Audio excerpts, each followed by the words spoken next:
வணக்கம் நண்பர்களே, welcome back to பிரியம் சேனல். இன்றைக்கி ஒரு சூப்பரான திருநெல்வேலி ஸ்பெஷல் கருப்பு உளுந்தம்பருப்பு சாதம் எப்படி செய்யலாம் பார்க்கலாம் வாங்க. இதுக்கு அரிசி 3/4 கப் எடுத்திருக்கேன், 1/4 கப்பு கருப்பு உளுந்து எடுத்திருக்கேன். இதை நான் இன்றைக்கி முழு உளுந்து எடுத்திருக்கேன். நீங்கள் வேணும்னா உடைச்ச உளுந்து கூட யூஸ் பண்ணி பண்ணலாம். இதை நல்லா அரிசி பருப்பும் கழுவி ஒரு அரை மணி நேரம் ஊற வச்சதுக்கப்புறமா நம்ம குக்கரில் அரிசி பருப்பு எடுத்து போட்டு இன்றைக்கி நம்ம தேங்காய் பால் யூஸ் பண்ண போகிறோம், தண்ணி யூஸ் பண்ண போகிறதில்ல. நீங்கள் யூஸ்வலாக என்ன அளவு அரிசிக்கு தண்ணி வைப்பீங்களோ அதே அளவு. நான் 2.5லேருந்து 3 கப்பு வைப்பேன். நான் இன்றைக்கி 2.5 கப்பு தேங்காய் பால் போட்டிருக்கேன்.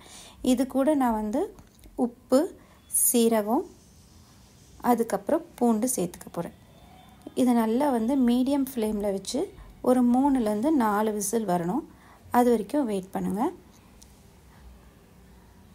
குக்கர் விசில் வரத்துக்குள்ளே நம்ம இதுக்கு சைட் டிஷ்ஷான வெண்டைக்காய் மாங்காய் பச்சடி எப்படி செய்கிறதுன்னு பார்க்கலாம். இது ரொம்ப ஈஸிங்க. கண்டிப்பாக நீங்கள் ட்ரை பண்ணி பாருங்கள். ரொம்ப டேஸ்ட்டாகவும் இருக்கும். இதுக்கு வெங்காயம், தக்காளி எதுவுமே தேவையில்லை. ரொம்ப சீக்கிரமாக டக்குன்னு செஞ்சிடலாம். இதுக்கு வெண்டைக்காய் நல்லா ரவுண்டாக கட் பண்ணி எடுத்துக்கணும்.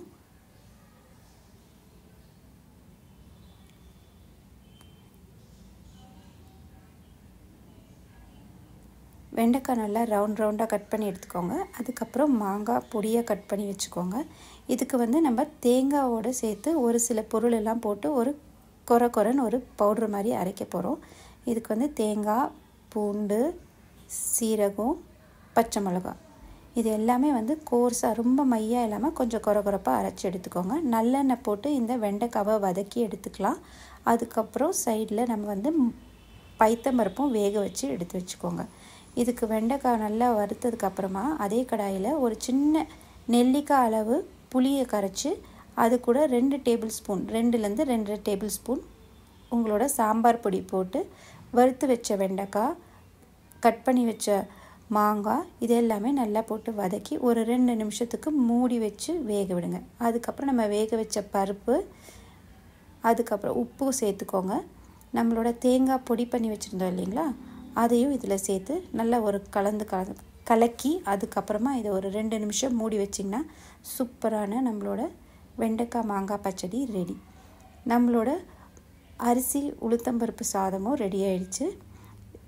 இது பார்த்திங்கன்னா சுட சுட சாப்பிடும்போது அவ்வளோ சூப்பராக இருந்தது. எங்கள் பொண்ணு ரொம்ப விரும்பி சாப்பிட்டாங்க. இது கண்டிப்பாக நீங்கள் ட்ரை பண்ணி பாருங்கள். இது ரொம்ப ஹெல்த்தியானது. ஏன்னா தேங்காய் பால் சேர்த்துருக்கோம். இதில் எந்த கேலரி பார்த்திங்கன்னா இதில் நெய்யோ வெண்ணெய்யோ ரொம்ப எதுவுமே சேர்க்கவே இல்லை. கண்டிப்பாக நீங்கள் ட்ரை பண்ணி பார்த்துட்டு உங்கள் கமெண்ட்டை சொல்லுங்கள்.